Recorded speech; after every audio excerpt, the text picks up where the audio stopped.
TikTok and national security concerns. Imagine waking up one day, opening TikTok, and seeing a message, "Access denied." This might soon become reality. The US government is debating whether TikTok, owned by Chinese company ByteDance, poses a national security risk. Officials fear that user data collected by TikTok could be accessed by foreign powers to influence elections, manipulate public opinion, or even spy on millions of Americans.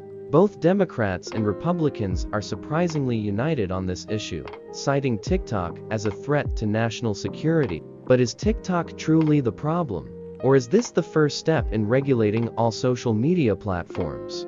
Facebook and Instagram have also been criticized for their role in data misuse and election interference. Even Mark Zuckerberg admitted that social media's unregulated influence may have affected past elections.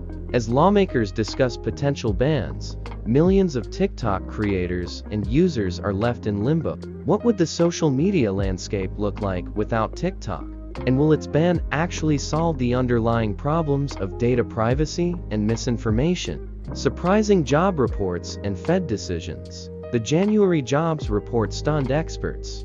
256,000 jobs were created instead of the expected 165,000. On the surface, this sounds like great news, signaling a strong economy. But for investors and the Federal Reserve, it's a potential problem. Here's why. A booming job market can fuel inflation, as more people earning and spending money increases demand and drives prices up. To combat this, the Fed may raise interest rates further, making borrowing more expensive and slowing economic growth. While the stock market typically celebrates job growth, this time, it reacted with fear, with major indices dropping sharply. What's next? Economists are divided. Some believe the Fed should hold off on further rate hikes, while others warn that failing to act could lead to runaway inflation. With so much uncertainty, businesses and households alike are bracing for what's to come. California's water crisis and wildfires. California is blessed with abundant natural resources, including water from snow-capped mountains. Yet, the state continues to suffer from a severe water shortage. How is this possible? The problem isn't the amount of water, it's the infrastructure. California lacks the facilities to collect and store water from snowmelt, meaning much of it flows into the ocean unused. Meanwhile, wildfires are becoming more destructive. Ironically, efforts to suppress small fires over the years have allowed dry vegetation to accumulate, creating fuel for massive blazes during windy conditions. Communities are debating solutions, but environmental concerns complicate matters.